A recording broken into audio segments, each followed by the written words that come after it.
Oke, baik. Selamat siang, Pak Safrizal. Di sini perkenalkan nama saya Rega Cendata.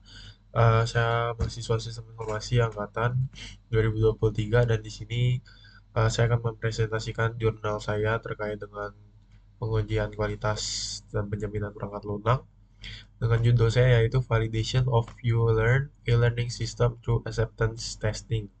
Jadi di sini Euler. Euler itu adalah nama aplikasi yang kami buat atau project. Jadi dia adalah e-learning berbasis web dan di sini saya bersama tiga rekan saya. Cuma di sini saya lebih fokus di acceptance testing atau UAT atau user acceptance testing. Nah, di sini untuk abstraknya, acceptance testing merupakan tahapan krusial dalam pengujian perangkat lunak untuk memastikan sistem memenuhi kebutuhan dan ekspektasi pengguna sebelum diimplementasi secara resmi. Ya, jadi dia di sini paling krusial karena sebelum diberikan kepada user, maka kita harus melakukan user acceptance testing terlebih dahulu supaya memastikan semuanya berjalan dengan baik dan lancar. Lalu di sini ada pendahuluan. UAT atau User Acceptance Testing itu adalah tahap pengujian akhir dalam Software Development Lifecycle atau SDLC. Ya, pada fase ini sistem diverifikasi terhadap kebutuhan dan ekspektasi pengguna. Jadi sistem simpelnya itu uh, sistemnya ini di tes di user acceptance testing ini apakah sudah sesuai dengan kebutuhan dan ekspektasi pengguna. Jadi ini tahapan yang paling krusial. Lalu eh, acceptance testing dalam SDLC ya. Yang pertama ada definisinya di sini. Definisinya adalah level pengujian yang dilakukan setelah pengujian sistem dan sebelum rilis ke produksi dengan tujuan memastikan bahwa perangkat lunak memenuhi acceptance kriteria yang telah ditentukan oleh pengguna atau klien. Menurut definisi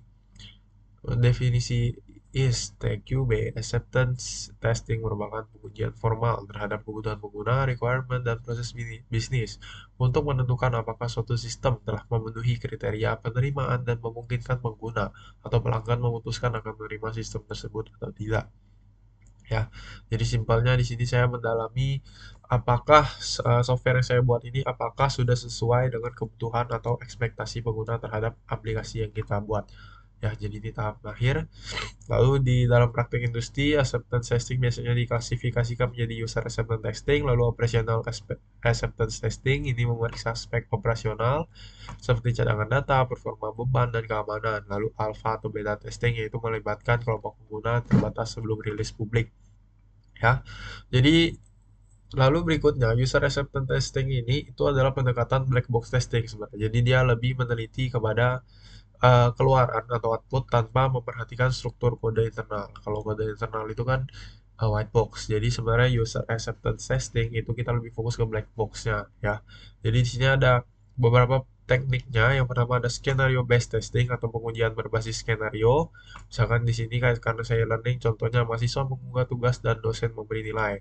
Skenario ini mencakup interaksi dari login, mahasiswa mengunggahkan berkas, notifikasi ke dosen hingga dosen memberikan nilai.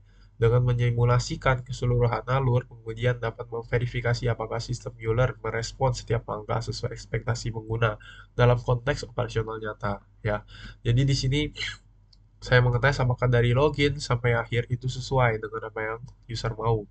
Pendekatan ini membantu memastikan tidak ada celah antara perilaku sistem dan kebutuhan real pengguna. Oke, lalu berikutnya ada teknik yang namanya use case testing atau pengujian berbasis use case. Ya, di sini kita langsung lihat contohnya, misalkan mahasiswa membuat tugas use case-nya atau dosen melakukan absensi. Keunggulan teknik ini terletak pada fokusnya terhadap sudut pandang pengguna dan ketercapaian requirement fungsional secara menyeluruh. Ya, lalu dalam metodologi agile, kebutuhan sistem biasanya dituangkan dalam bentuk user story lengkap dengan acceptance kriteria. Ya, acceptance testing ini dilakukan dengan memvalidasi tiap user story terhadap kriteria tersebut dengan menggunakan test case yang sesuai. Nah, contohnya user story gini, misal sebagai mahasiswa saya dapat mengunggah tugas dalam format PDF agar dosen dapat menilai. Ya, ini user story-nya. Nah, acceptance kriterianya ketika kita sudah berhasil mengunggah tugas jika format dan ukuran file sesuai, lalu tugas tersimpan dan notifikasi terkirim ke dosen. Satu lagi, dosen juga bisa menilai. Nah, itu adalah acceptance kriterianya atau kriteria bahwa testing ini berhasil, ya gitu. Lalu di sini bagian ada studi terdahulu dan relevansi praktis, ya. Di sini ada berbagai studi sebelumnya yang menjelaskan black box testing atau WAT ini berhasil menemukan beberapa isu penting, ya. Ada juga, jadi dia bisa mengidentifikasi apa saja yang sudah sesuai ekspektasi user atau belum gitu ya. Oke. Lalu di sini metodologi acceptance pada testing pada ULearn. ULearn ini aplikasi kami. Jadi kita memakai di sini yang pertama ada course management. Identifikasi fitur kunci ULearn yang diuji. Jadi fitur ULearn itu banyak, tapi yang saya uji di sini ada beberapa. Ada course management, ya, assignment submission, unggah tugas, attendance, absensi, dan penilaian. Ya, yang pertama course management ini meliputi pembuatan kelas baru, pengeditan informasi, manajemen peserta, dan pengaturan dosen. Lalu unggah tugas itu adalah penggunaan file oleh mahasiswa dan proses konfirmasi serta penyimpanan oleh dosen. Lalu absensi dan kehadiran itu pencatatan kehadiran, pembuatan sesi, input status, serta rekapitulasi kehadiran. Lalu penilaian dan umpan balik itu penilaian dari dosen, komentar dosen, dan penyajian hasil ke mahasiswa. Itu yang saya testing dan uh, kita di sini harus menentukan user story-nya. Misalkan sebagai mahasiswa saya ingin mengunggah file tugas melalui sistem ULearn sehingga dosen dapat menerima dengan nilai tugas saya. Ya, acceptance kriterianya mahasiswa dapat menerima PDF atau docs yang kurang dari 5 MB. Kalau lebih berarti nggak bisa. Terus sistem menampilkan pesan konfirmasi jika unggahan berhasil. Lalu file tidak valid atau terlalu besar, ditolak dengan pesan error. Tugas tercatat dengan timestamp yang sesuai. Oke, jadi gitu cara testing. Oke, nah ini alat bantunya pakai Laravel Dash di sini ya, simulasi interaksi pengguna melalui headless browser. Terus script pengujian ditulis dalam PHP website ya, dan dijalankan dengan perintah PHP Artisan Dash ya. Oke. Nah, ini dokumentasi eksekusi dan hasil pengujiannya. Contohnya yang ini contoh hasil pengujian menerima acceptance testing black box pada sistem aplikasi kami yaitu Yulan. Yang pertama, mengunggah tugas, itu file diterima dan disimpan. Entry tugas dilihat di dosen dengan timestamp. Lalu semua output sesuai dengan harapan. Berarti ini statusnya lulus.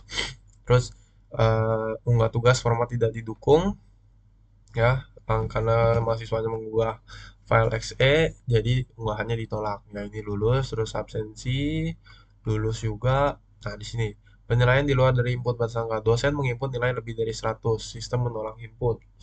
Nilai tidak bisa simpan, nilai 120 karena batasnya sampai 100 berarti nggak, ya.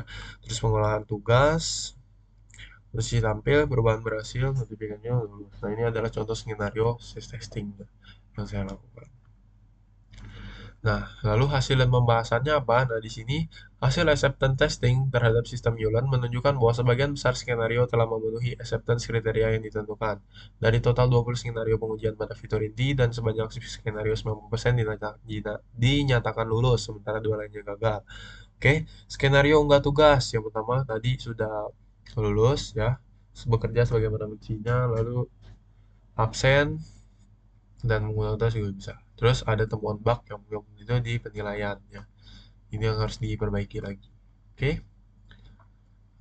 Kesimpulannya, jadi acceptance testing berbasis black box ini pada sistem ULearn terbukti sangat efektif ya teman-teman sebagai langkah validasi akhir sebelum kita meluncurkan sistem atau software kita, karena dengan kita melakukan user acceptance testing jadi kita tahu apakah aplikasi yang sudah kita buat ini sudah bisa memenuhi kebutuhan user atau belum gitu. Jika ada yang kurang maka kita bisa perbaiki lagi sebelum kita rilis ya. Melalui skenario yang mempresentasikan use case nyata, tim QA berhasil memverifikasi bahwa sebagian besar fitur inti ini telah memenuhi kebutuhan pengguna seperti dosen, mahasiswa, admin, dan sesuai spesifikasi ya.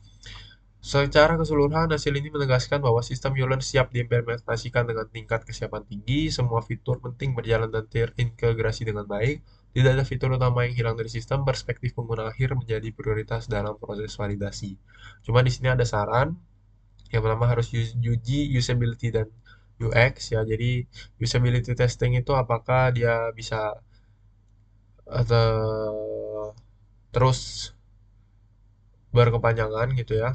Lalu kita harus menggunakan sistem usability scale kenyamanan pengguna dan navigasi, lalu UX-nya, user experience-nya juga harus diuji, lalu pengujian exploratory, pengujian kinerja ya, performance testing, load testing yang banyak, stress testing supaya kita cek sistemnya, lalu security, keamanan, dan UAT lanjutan. Oke. Nah, di sini daftar pusaka saya. Ini adalah referensi saya. Jadi kurang lebih di mata kuliah ini saya melakukan user acceptance testing, penjelasannya kurang lebih seperti itu. Jika kurang lebihnya mohon maaf, mungkin sampai segini presentasi saya. Terima kasih Pak Sawijal, selamat siang.